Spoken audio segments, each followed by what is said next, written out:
Hello बच्चों, welcome back to DP sir classes. आज की क्लास में हम आपको बैंक रिकन्सिलिएशन स्टेटमेंट का एक क्वेश्चन करवाने वाले हैं। बैंक रिकन्सिलिएशन, देखिए ये टॉपिक अगर किसी ने स्टार्टिंग से नहीं समझा तो सबसे पहले आप फर्स्ट वीडियो को देखिए ताकि आपको कंसेप्ट समझ में आ जाए, क्योंकि इस वीडियो में हम सिर्फ एक क्वेश्चन करवाएंगे जो कि होगा credit balance as per passbook. Credit balance का मतलब क्या होता है? हमने बताया था कि कैश बुक और पासबुक दो बुक होती है हमारे पास, इनको हमें मैचिंग करना होता है। मैचिंग करने को ही क्या कहते हैं? हम रिकन्सिलिएशन कहते हैं। कैश बुक के अंदर दो बैलेंस होते हैं, एक पॉजिटिव और एक नेगेटिव। इसी प्रकार से पासबुक के अंदर भी दो बैलेंस होते हैं, एक पॉजिटिव और एक नेगेटिव। जो पॉजिटिव बैलेंस होता है कैश बुक का वो होता है डेबिट, और जो नेगेटिव बैलेंस होता है कैश बुक का वो होता है क्रेडिट। ठीक है। और ऐसे ही पासबुक का जो पॉजिटिव बैलेंस होता है वो होता है क्रेडिट, और पासबुक का नेगेटिव बैलेंस जो होता है वो होता है डेबिट। तो आज जो हम क्वेश्चन करवाने वाले हैं वो करवाने वाले हैं बैलेंस एज पर पासबुक, और कौन सा बैलेंस? क्रेडिट बैलेंस के अकॉर्डिंग। क्रेडिट बैलेंस मतलब पॉजिटिव बैलेंस के अकॉर्डिंग वाला ये क्वेश्चन हम यहाँ पर करवाने वाले हैं। चलिए स्टार्ट करते हैं आज की क्लास को। तो देखिए ये जो क्वेश्चन है ये डी.के. गोयल का क्वेश्चन नंबर 17 है। क्वेश्चन कह रहा है from the following particular prepare a bank reconciliation statement of Shri Yadav on 31 December 2014। अब 31 दिसंबर 2014 हमारी डेट है, इसके अकॉर्डिंग ही हमें बैंक रिकन्सिलिएशन करनी है। क्वेश्चन कह रहा है balance as per passbook on 31 December 2014 is ₹11,000। Question के अकॉर्डिंग 31 दिसंबर को बैलेंस एज पर पासबुक दे रखा है 11,000 का। बैलेंस एज पर पासबुक आपको 11,000 का दे रखा है, तो इसका मतलब क्या है? इसका मतलब ये है कि आपके पास पासबुक दे रखी है और अब आपको पासबुक को ही चेंज करना है। जो बैलेंस आपके पास होता है उसी बैलेंस को चेंज किया जाता है, और कंपेयर किससे करेंगे? कैश बुक से। यानी कि कैश बुक में अगर कोई बैलेंस ज़्यादा है तो पासबुक को भी ज़्यादा कर देना है, कैश बुक में अगर कोई बैलेंस कम है तो पासबुक को भी कम कर देना है। तो हमें दे रखा है पासबुक का बैलेंस 11,000 का। इसके लिए हम पहले फॉर्मेट बना लेते हैं। फॉर्मेट कुछ इस तरीके से होता है। बुक है हमारे पास डी.के. गोयल, और क्वेश्चन नंबर है हमारे पास 17 in the books of Shri Yadav. Format कुछ इस तरीके से होता है कि हमारे पास दो कॉलम होते हैं, एक होता है प्लस का और एक होता है माइनस का, और ये होता है हमारे पास पर्टिकुलर। और क्वेश्चन के अकॉर्डिंग हमें पॉजिटिव बैलेंस दे रखा है किस चीज़ का? पासबुक का 11,000 रुपये, और पासबुक का जो बैलेंस होता है वो होता है क्रेडिट बैलेंस। तो हम लिखेंगे balance as per passbook.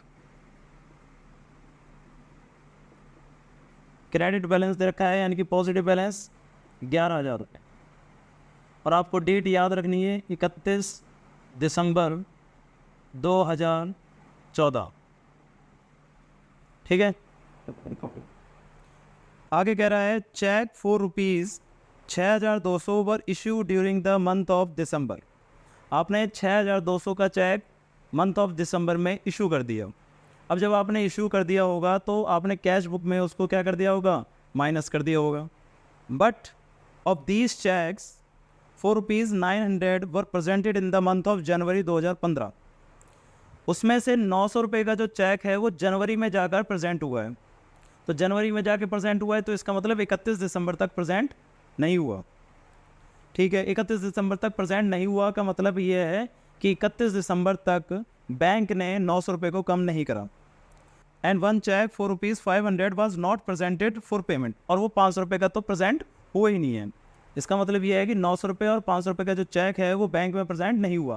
Present का मतलब है बैंक में कम नहीं हुआ।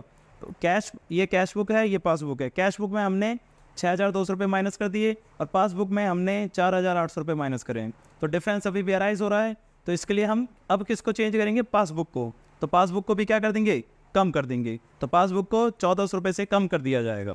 तो यहाँ पर हम ऐड करते हैं और यहाँ पर हम लेस करते हैं। तो पहली एंट्री है check issued but not presented.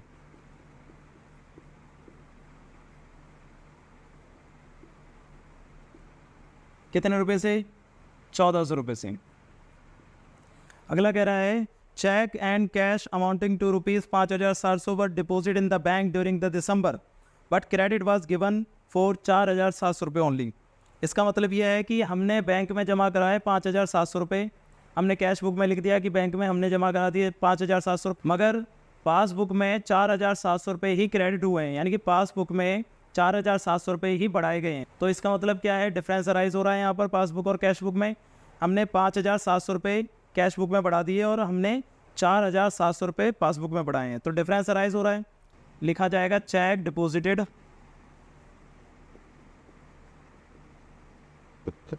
But not credited. ठीक है, कितने रुपए से? 1,000 रुपये से, क्योंकि कैश बुक में तो हमने बढ़ा दिए 5,700 रुपये और पासबुक में बढ़ाए हैं हमने 4,700 रुपये, तो डिफरेंस अराइज हो रहा है पासबुक में, तो पासबुक को भी 1,000 रुपये से बढ़ा दिया जाएगा। आगे कह रहा है कस्टमर हैड डिपॉजिटेड 850 रुपये इनटू द बैंक डायरेक्टली।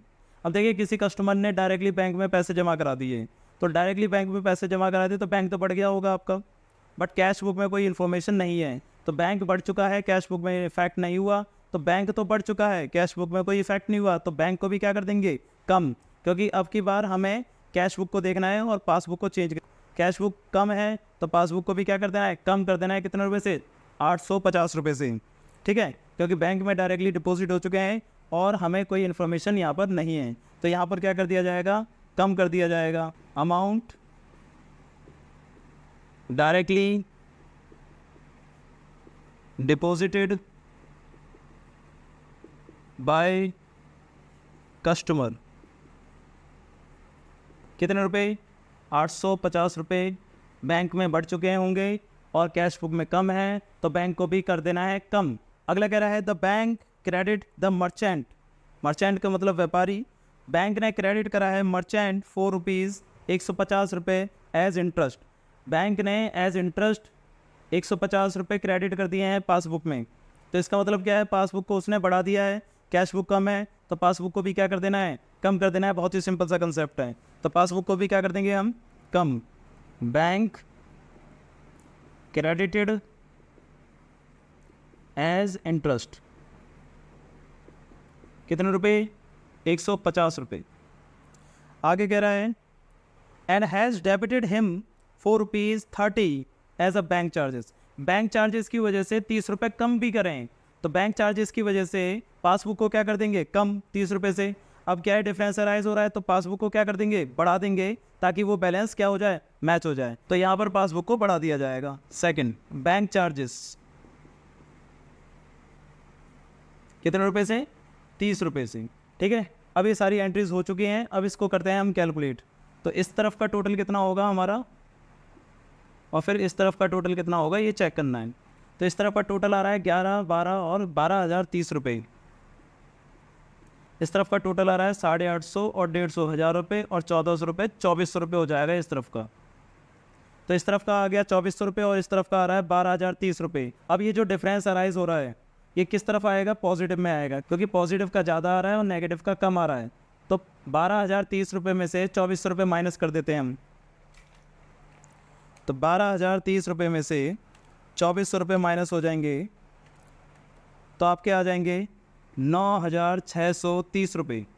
तो ये जो 9,630 रुपये आए, अब ये किसके? देखिए पासबुक को हमने स्टार्ट किया था, अब हमारे पास जो आंसर आएगा वो आएगा कैश बुक का। जब हम कैश बुक करते थे तो पासबुक का आंसर आता था, पासबुक करते हैं तो कैश बुक का आंसर आएगा। और ये कौन सा आंसर है? पॉजिटिव आंसर है, तो इसको लिखेंगे हम balance as per cash book. और कौन सा बैलेंस? कैश बुक का जो पॉजिटिव बैलेंस होता है वो क्या होता है? आपका डेबिट बैलेंस होता है। ठीक है, तो उम्मीद करते हैं कि आपको ये क्वेश्चन समझ में आया होगा। अब मिलते हैं हम अगली क्लास में अगले क्वेश्चन के साथ।